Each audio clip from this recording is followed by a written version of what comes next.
പ്രതികരണങ്ങൾ പിൻവലിക്കണം. ഷർഷാദിന് വക്കീൽ നോട്ടീസ് അയച്ച് എം വി ഗോവിന്ദൻ. കത്ത് ചോർച്ചാ വിവാദത്തിൽ നിയമ നടപടിയുമായി CPM സംസ്ഥാന സെക്രട്ടറി എം വി ഗോവിന്ദൻ വ്യവസായി മുഹമ്മദ് ഷർഷാദിനെതിരെ വക്കീൽ നോട്ടീസ് അയച്ചു. 3 ദിവസത്തിനകം ആരോപണങ്ങൾ പിൻവലിക്കണമെന്നാണ് നോട്ടീസിൽ ആവശ്യപ്പെടുന്നത്. ആരോപണം മീഡിയ വഴി തിരുത്തി നൽകണമെന്നും അപകീർത്തികരമായ ആക്ഷേപങ്ങൾ എല്ലാം വിവിധ സോഷ്യൽ മീഡിയ പ്ലാറ്റ്ഫോമുകളിൽ നിന്ന് ഉടൻ നീക്കം ചെയ്യണമെന്നും വക്കീൽ നോട്ടീസിൽ പറയുന്നുണ്ട്. 2021 പോളിറ്റ് ബ്യൂറോയ്ക്ക് ഷർഷാദ് നൽകിയ പരാതി കത്ത് ചോർന്നത് കഴിഞ്ഞ ദിവസമാണ് രാഷ്ട്രീയ വിവാദമായത്. പാർട്ടി നേതാക്കളുമായി രാജേഷ് കൃഷ്ണ നടത്തിയ ഹവാല ഇടപാടുകളെക്കുറിച്ചുള്ള പരാതി പോളിറ്റ് ബ്യൂറോയ്ക്ക് ചോർത്തി നൽകിയതിന് പിന്നിൽ എം വി ഗോവിന്ദന്റെ മകൻ ശ്യാംജിത്താണെന്നാണ് വ്യവസായി മുഹമ്മദ് ഷർഷാദിന്റെ പരാതിയിൽ ഉന്നയിക്കുന്ന ആരോപണം.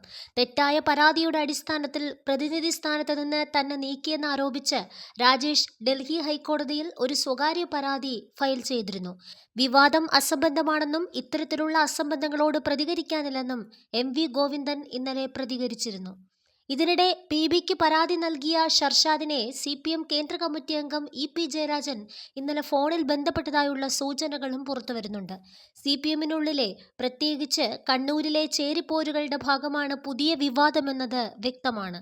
ഗോവിന്ദന്റെ മണ്ഡലത്തിൽ നടന്ന ഹാപ്പി ഫെസ്റ്റിന്റെ മുഖ്യ സംഘാടകനായിരുന്ന ശ്യാംജിത്ത് സാമ്പത്തിക തട്ടിപ്പ് നടത്തിയെന്ന ആരോപണവും ഷർഷാദ് ഉന്നയിച്ചു.